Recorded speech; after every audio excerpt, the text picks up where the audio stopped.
Wuthering Heights Emily Bronte के novel का 19वां हिस्सा। 3 हफ्तों की बीमारी ने मुझे अधमुआ कर दिया था। कोई 20 रोज बाद मैं इस काबिल हो सकी कि जरा उठकर बैठ सकूं। मैं गौ तकिए का सहारा लेकर बैठ गई और कैथी से कहा कि कोई किताब पढ़कर सुनाए।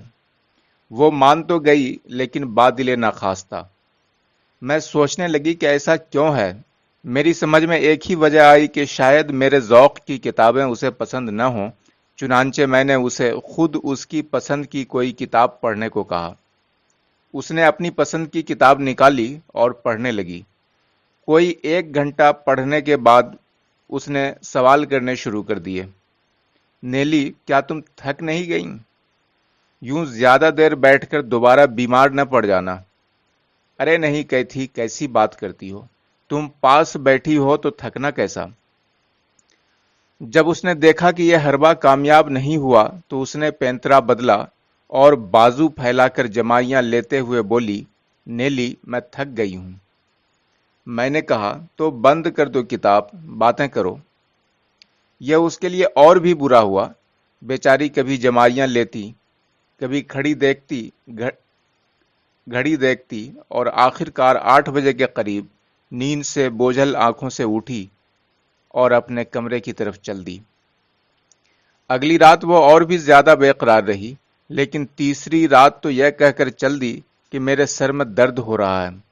मैंने उसके इस तरह चले जाने को बहुत महसूस किया, लेकिन फिर इस ख्याल से कि बेचारी ने 20 दिनों तक मेरी बड़ी खिदमत की है, मैंने मुनासिब समझा कि जाकर जरा पूछ तो आऊं कि सरदर्द की कोई दवा खाई है या नहीं। मैं उसके कमरे में पहुंची तो वहां कोई भी न था। नीचे हर जगह देखा, लेकिन कैथी नदारद। नौकरों से पूछा, लेकिन किसी ने उसे न देखा था। थी तो वो आफत की पुरिया, लेकिन इतनी बड़ी बला भी नहीं थी कि यूं हवा में तहलील हो जाए। मैंने एडगर के कमरे के दरवाजे पर कान रखकर सुना, लेकिन वहां मुकम्मल खामोशी थी। मैं उसके कमरे में जाकर खिड़की के पास बैठ गई और मोमबत्ती बुझा दी। चांद पूरी आबोताब से चमक रहा था। हर चीज दूधिया चांदनी में दूधियाई हुई थी। यहां वहां कहीं कहीं बर्फ चमक रही थी। मैंने सोचा शायद मेरे पास ज्यादा बैठने से कैथी के सर में दर्द हो गया हो और अब वो ताज़ा हवा में चहलकदमी के लिए चली गई हो। चुनांचे में गौर से देखने लगी कि अगर कैथी बाग में कहीं चहलकदमी कर रही हो तो मैं भी उसके साथ जरा ताज़ा हवा में घूम फिर लूं। मैंने देखा, लेकिन कैथी को नहीं, बल्कि यह वो लड़का माइकल था जो घोड़ों की देखभाल पर फाइज था। वो गेट के अंदर खड़ा बाहर सड़क की तरफ यूं देख रहा था जैसे किसी का इंतजार कर रहा हो, और वाकई फिर उसे कुछ नजर आया और वो झपट कर गेट से बाहर निकला और आने वाले से घोड़ा पकड़ा। सवार कैथी थी। माइकल घोड़ा ले गया और कैथी ड्राइंग रूम की खिड़की के रास्ते दबे पांव अंदर दाखिल हुई और मेरे पास से गुजरकर मेज के पास खड़ी होकर टोपी उतारकर मेज पर रखी और जूते उतारने लगी। जूते उतारकर वो बिस्तर ठीक करने लगी तो मैं अचानक निकलकर सामने आ गई। कैथी मुझे वहां देखकर शशदर रह गई। एक लम्हे के लिए तो वो साकित बुत की तरह खड़ी रही। उसकी जबान गंग हो गई थी। अल्फाज उसके मुंह में अटक कर रह गए थे। मैंने उसकी हैरानी दूर करते हुए तहम्मुल से कहा, कैथी, तुम रात को इस वक्त घोड़े पर सवार होकर कहां से आ रही हो? झूठ मत बोलना और न कोई कहानी गढ़ने की कोशिश करना। बोलो बोलो, कहां से आई हो? वो हकलाते हुए बोली, यही जरा पार्क तक गई थी। झूठ नहीं कह रही। सिर्फ पार्क तक और कहीं नहीं गई? मैंने गुस्से से पूछा। बिल्कुल नहीं, और कहीं भी नहीं। मैंने निहायत गमनाक लहजे में कहा, कैथी, तुम भी जानती हो कि तुम इस तमाम दौरान में शदीद गलती करती रही हो, वरना यूं इस वक्त तुम्हें मेरे आगे झूठ बोलने की जरूरत न थी। तुम्हें यूं चोरों की तरह घर में दाखिल होते देखने से कहीं बेहतर होता कि मैं बीमार ही रहती और यूं खिड़की में खड़े होने के काबिल न होती। تم نے مجھے غمگین کر دیا ہے کیتھی، یہ تم نے کیا کیا؟ اس نے اچھل کر میرے گلے میں باہیں ڈال دیں، آنسو اس سے ضبط نہ ہو سکے اور روتے ہوئے بولی، نیلی اگر تم وعدہ کرو کہ ناراض نہیں ہوگی تو میں تمہیں سب کچھ بتا دوں گی، میں تم سے کچھ بھی چھپانا نہیں چاہتی۔ میں بات کی تہ تک پہنچ چکی تھی، تفصیل جاننے کے لیے بہتر تھا کہ میں اپنا لہجہ نرم رکھوں، چنانچہ میں نے اس کی حوصلہ افزائی کرتے ہوئے کہا، نہیں نہیں، میں کیوں ناراض ہوں گی، میں تمہاری رازدار ہوں۔ اور وہ یوں شروع ہوئی، نیلی تم جس دن سے بیمار پڑی ہو میں تمہیں خدا حافظ کہنے کے بعد سوائے ایک دو ناغوں کے باقاعدہ وودرنگ ہائٹس جاتی رہی ہوں۔ تم مائیکل کو اس کے بارے میں کچھ مت بولنا، اسے میں نے اپنے ساتھ ملا لیا تھا۔ نیلی میں وہاں اس لیے گئی تھی کہ میں لنٹن سے اگلے دن آنے کا وعدہ کر آئی تھی۔ میں سوچ رہی تھی کہ تمہیں کس طرح مناؤں کہ تم مجھے وہاں جانے دو، لیکن اتفاقاً تم بیمار پڑ گئیں اور اس دن شام 6 بجے کے بعد میں بالکل فارغ تھی۔ میں گیٹ کے پاس آئی تو مائیکل گیٹ کو تالا لگا رہا تھا۔ میں نے اس سے چابی لیتے ہوئے اسے بتایا کہ وودرنگ ہائٹس میں میرا بھائی بیمار ہے اور مجھے اس کی عیادت کے لیے جانا ہے۔ تم جانتی ہو مائیکل کو کتابیں پڑھنے کا بہت شوق ہے۔ میں نے اس کی اس کمزوری کو بھانپ لیا تھا اور میرا اس سے اس بات پہ سودا ہو گیا کہ میں اسے اچھی اچھی کتابیں پڑھنے کو دیا کروں گی اور وہ روزانہ شام 6 بجے میرے لیے گھوڑا تیار رکھے گا، واپسی تک انتظار کرے گا اور گھوڑا واپس استبل میں لے جائے گا۔ اس دن میں وودرنگ ہائٹس پہنچی تو لنٹن کی حالت بہت اچھی تھی، وہ بڑی اچھی موڈ میں تھا۔ نوکرانی ضلع نے ہمیں گرم چائے لا کر دی اور انگیٹھی میں خوب آگ روشن کی۔ جوزف اس دن پاس کے گاؤں میں گیا ہوا تھا۔ ہیریٹن جنگل میں کتے دوڑا رہا تھا اور ہمیں خوب باتیں کرنے کا موقع ملا۔ ہم نے یہ بھی طے کیا کہ آئندہ گرمیوں میں ہم کہاں کہاں گھومیں گے پھریں گے، لیکن نیلی میں ایک بات کہے بغیر نہیں رہ سکتی کہ میری اور لنٹن کی پسند ناپسند میں زمین آسمان کا فرق ہے۔ تمہیں شاید دلچسپی نہ ہو، لیکن میں تمہیں مختصراً سناتی ہوں تاکہ تمہیں میرے اور اس کے اختلافات کا اندازہ بھی ہو جائے۔ لنٹن کے خیال میں گرمی میں چھٹی کا دن گزارنے کا بہترین طریقہ یہ ہے کہ دو سبز گھاٹیوں کے درمیان گھاس کا ایک وسیع و عریض ٹکڑا ہو جس میں کہیں کہیں پھولوں کے پودے ہوں جن پر تتلیاں اور شہد کی مکھیاں آ جا رہی ہوں۔ ایسے میں اس گھاس کے ٹکڑے پر صبح سے شام تک لیٹ کر دن گزار دینا بہترین شغل ہے، جبکہ آسمان بادلوں سے بالکل صاف ہو اور ہلکی ہلکی دھوپ نکلی ہوئی ہو۔ بس یہ ہے اس کی جنت کا نقشہ۔ لیکن میری خوشی و شادمانی کی تصویر اس سے مختلف ہے۔ میں چاہتی ہوں کہ ہلکی ہلکی ہوا چل رہی ہو، آسمان پہ سفید بادل ادھر سے ادھر اور ادھر سے ادھر حرکت کر رہے ہوں اور میں ایک اونچے درخت کی بہت جھکی ہوئی ٹہنی پر جھولا جھول رہی ہوں۔ دور درختوں سے کوئل کی کوکو اور پپیہے کی پی کہاں کی آوازیں کان میں رس گھول رہی ہوں۔ سر سبز و شاداب ٹیلوں کی جڑوں میں گہری خندقیں ہوں، پاس کسی جنگل سے ندی گاتی ہوئی گزر رہی ہو، چشمے پھوٹ رہے ہوں، چڑیا چہچہا رہی ہوں، ہر طرف زندگی اور خوشی کی لہریں اٹھ رہی ہوں۔ وہ پرسکون سی خوشی چاہتا تھا اور میں ایسی خوشی جس سے زندہ دلی اور شورش و ہنگامہ جھلک رہا ہو۔ اس بات پہ ہمارا ایک دوسرے سے بہت اختلاف ہوا، لیکن پھر ہم نے یہ کہہ کر صلح کر لی کہ گرمیاں آئیں گی تو دیکھا جائے گا۔ پھر میں اگلے دن کا وعدہ کر کے چلی آئی اور رات بھر وودرنگ ہائٹس اور لنٹن کے خواب دیکھتی رہی۔ اگلے دن میں اداس تھی، کچھ تمہاری بیماری کی وجہ سے، کچھ اس لیے بھی کہ کاش پاپا کو میری الجھن کا پتہ چل جائے اور وہ خوشی سے مجھے وودرنگ ہائٹس جانے کی اجازت دے دیں، لیکن بھرپور چاندنی نے میری اداسی بڑی حد تک رفع کر دی اور میں اس خیال سے خراما خراما چل دی کہ آج پھر پیارے لنٹن سے لمبی باتیں ہوں گی۔ میں باغ والا مڑنے ہی والی تھی کہ اچانک ہیریٹن مل گیا۔ اس نے میرے گھوڑے کی باگ پکڑ کر تھپ تھپایا اور میرے ساتھ چلتا ہوا گھوڑے کی تعریف کرنے لگا۔ میں نے محسوس کیا کہ وہ مجھ سے بات کرنا چاہتا ہے۔ اس خیال کے آتے ہی میں نے اس سے کہا کہ وہ میرے گھوڑے کو چھوڑ دے ورنہ وہ اسے ٹھوکریں مارے گا۔ وہ گھوڑے کی ٹانگوں کو टांगों की तरफ देखकर हंसता हुआ बोला, यह क्या ठोकर मारेगा, और अगर मारेगा भी तो क्या फर्क पड़ेगा। हम गेट तक पहुंच चुके थे। उसने दरवाजे की चिटखनी खोलते हुए कहा, मिस कैथरीन, अब मैं ये लिखी हुई तख्ती पढ़ सकता हूं। मैंने कहा, वाकई? तो फिर कमाल हो गया, जरा देखें तो, पढ़ो तो भला। वो एक एक लफ्ज के हिज्जे करते हुए बोला, हेरिटन अर्नशॉ। वो रुक गया तो मैंने पूछा, और ये हिंद से, ये क्या अदद है? ये मैं अभी नहीं पढ़ सकता, वो बोला। मैंने बड़े जोर से खिलखिलाकर कहा, तुम उल्लू ही हो। लेकिन उसने शायद मेरी बात समझी न थी, क्योंकि वो मेरी तरफ दाद तलब निगाहों से देखता रहा। उसे समझ में न आ रहा था कि उसे मेरी बात पर खुश होना चाहिए या मैंने उसकी बेइज्जती की है। मैंने जल्द ही उसकी गलतफहमी यह कहकर निकाल दी कि वो मेरा रास्ता छोड़ दे, क्योंकि मैं लिंटन से मिलने आई हूं, न कि उससे। उसका चेहरा मारे गुस्से के लाल हो गया। उसने गुस्से से गेट की चिटखनी गिराई और गायब हो गया। वो समझता था कि अपने नाम को पढ़ने के काबिल होने पर उसने बड़ा तीर मारा है। मैंने कैथी को टोकते हुए कहा, सुनो सुनो कैथी, तुम्हारी बात काट रही हूं, लेकिन ये तुमने अच्छा नहीं किया। तुम भूल गई कि जिस तरह लिंटन तुम्हारा फूफाजाद भाई है, उसी तरह हेरिटन भी तुम्हारा मामूजाद भाई है।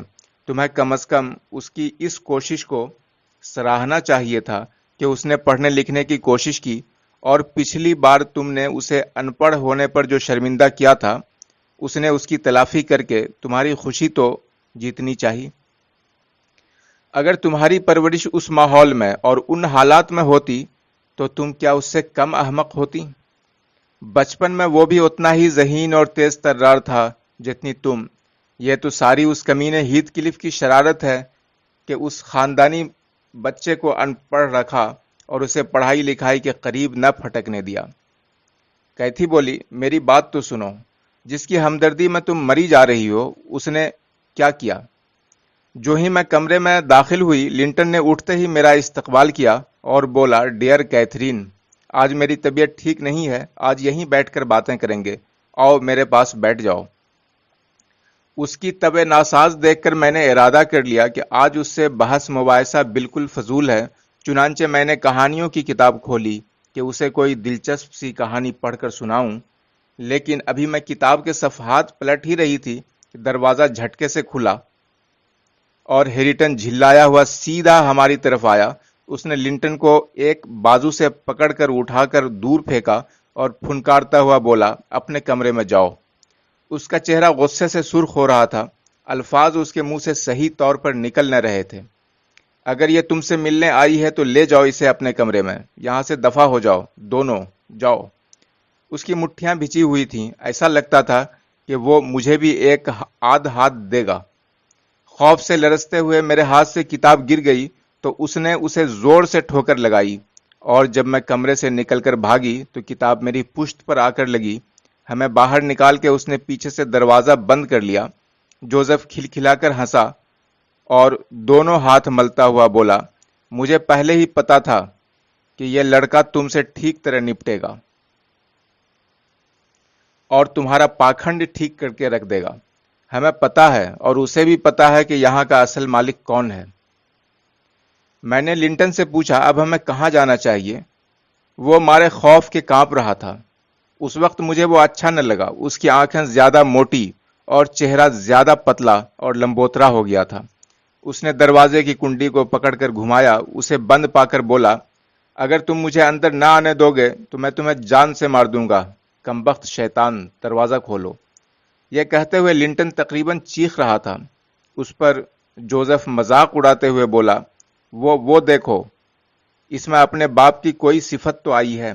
कम से कम धमकियां तो वैसे ही दे रहा है। लेकिन हेरिटन, तुम परवाह मत करो, ये सब पाखंडी हैं, ये तुम्हारा क्या बिगाड़ सकता। मैंने लिंटन को परे ले जाने के लिए खींचना चाहा, लेकिन वो खंबे की तरह यूं खड़ा जोर जोर से चीख रहा था कि मैं डर गई। आखिर उसकी चीखें खांसी में बदल गई, इतनी शदीद खांसी कि उसके साथ ही खून उसके मुंह से उबल पड़ा और वो जमीन पर गिर गया। मैं मदद के लिए बाहर भागी और नौकरानी को आवाज दी। जिल्ला स्टोर के पास गाय का दूध दूह रही थी। मैं इतनी परेशान और खौफजदा थी कि असल बात तो बयान न कर सकी। उसका बाजू पकड़ के उसे घसीट कर मौका पर लाई। हेरिटन अपनी करतूत देखने के लिए बाहर आ चुका था और अब वो लिंटन को उठाकर ऊपर ले जा रहा था। मैं और जिल्ला भागकर उसके पीछे ऊपर पहुंचे, लेकिन हेरिटन ने मुझे रास्ते ही में रोक लिया और कहा, तुम अपने घर जाओ, तुम अंदर नहीं जा सकती। मैंने पलटकर कहा, तुमने लिंटन को मार दिया है, मैं जरूर अंदर जाऊंगी। जोसेफ ने दरवाजा बंद करते हुए मुझसे कहा, नहीं नहीं, तुम अपने पाखंड को अपने पास ही रखो, खामखा ये अंदर जाएगी कोई नया गुल खिलाने। तेरा दिमाग तो ठीक है लड़की। मैं बाहर खड़ी रोती रही, यहां तक कि जिल्ला ने बाहर आकर बताया कि उसकी हालत पहले से बेहतर है, लेकिन वो चीख बहुत रहा है। यह कहकर वो मुझे घसीट कर अंदर ले गई। नेली, मैं इतना रोई कि मेरा सांस उखड़ गया और मैंने अपने बाल नोच डाले। लेकिन वो बदमाश जिससे तुम्हें इतनी हमदर्दी है, यूं खड़ा तमाशा देख रहा था जैसे ये सारा कुछ उसका क्या धरा है ही नहीं। जब मैंने उससे कहा कि अगर मैंने यह सब कुछ अपने पापा को बता दिया तो वो उसे जेल में डलवा देंगे, तो कमबख्त जल्दी से वहां से खिसक गया। फिर भी उसने मेरा पीछा न छोड़ा। जब आखिरकार मैं घर को रवाना हुई तो 100 कदम के फासले पर वो अचानक एक झाड़ी से नमूदार हुआ और बोला, मिस कैथरीन, मुझे बहुत दुख है, बहुत। मैंने उसकी बात पूरी होने से पहले ही एक चाबुक ऐसा रसीद किया कि उसकी गर्दन पर जख्म हो गया। मेरा ख्याल था वो मुझे मार ही डालेगा, लेकिन उसने महज चंद गालियां निकाली और मुझे छोड़ दिया। मैं सीधी घर को भागी, लेकिन मेरे होशो हवास ठिकाने न आए। उस रात मैंने तुम्हें खुदा हाफिज भी न कहा था और न ही उससे अगले दिन वुदरिंग हाइट्स गई। अजीब शशोपंज में थी। वहां जाने के लिए दिल बेकरार था, लेकिन मैं यह खबर सुनने के ख्याल से ही वहशत ज़दा थी कि हेरिटन के हाथों लिंटन की मौत वाक़ हो गई।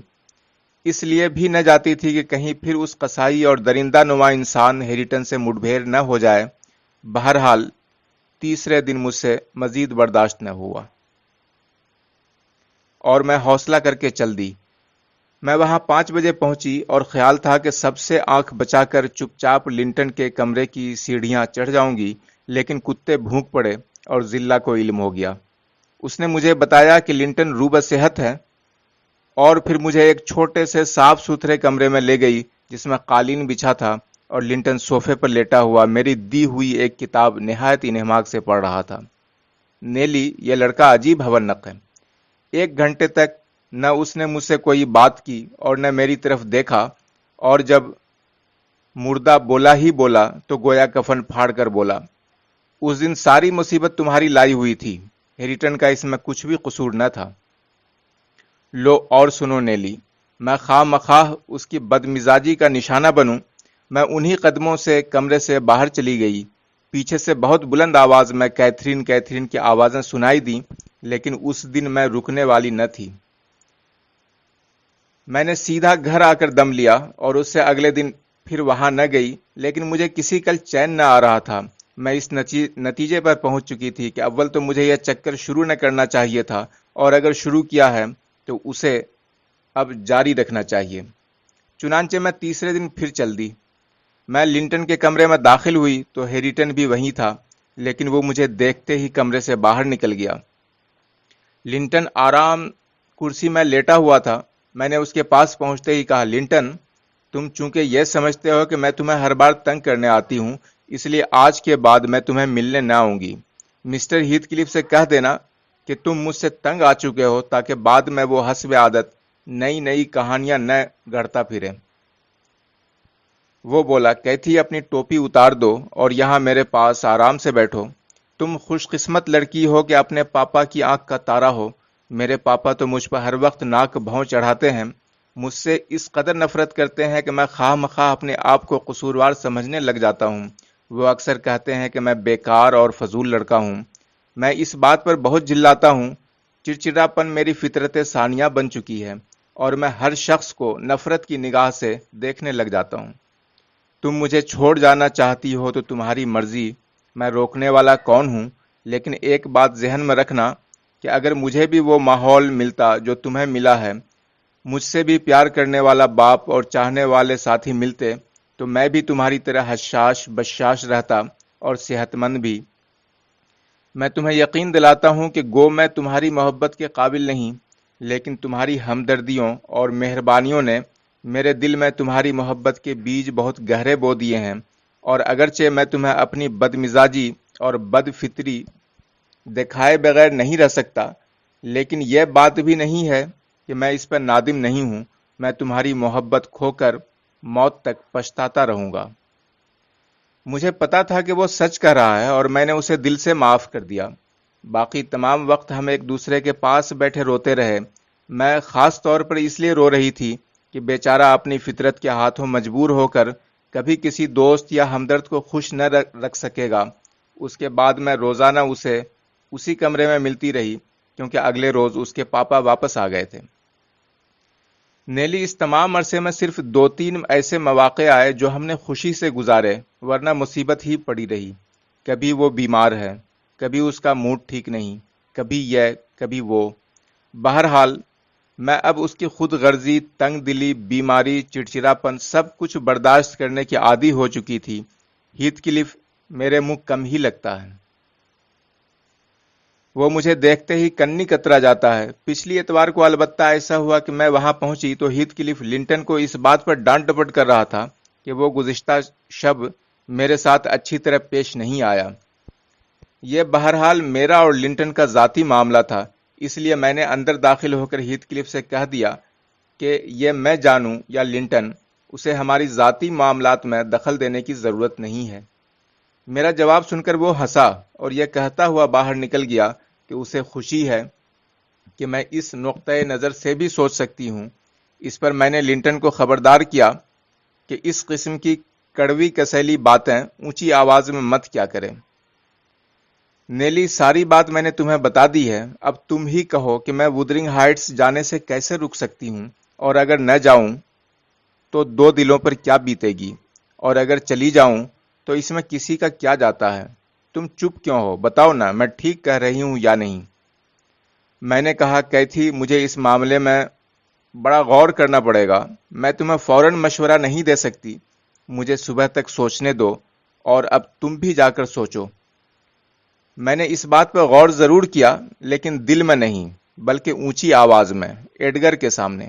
میں نے اسے تمام بات کہہ سنائی، صرف اتنی احتیاط کی کہ لنٹن اور کیتھی کے مکالمات نہ دہرائے اور نہ ہی ہیریٹن کا کچھ ذکر کیا۔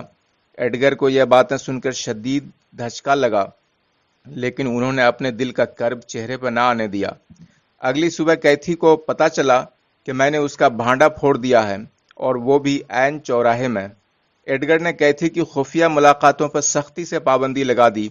کیتھی اپنے پاپا کے آگے بہت روئی پیٹی، اسے لنٹن کی حالت پر رحم کھانے کو کہا، لیکن اس نے صرف ایک ہی رعایت دی، وہ یہ کہ وہ لنٹن کو خط لکھے گا کہ وہ جب چاہے گرینج آ کر کیتھی کو مل سکتا ہے، لیکن کیتھی بالکل ہرگز وودرنگ ہائٹس نہ جائے گی۔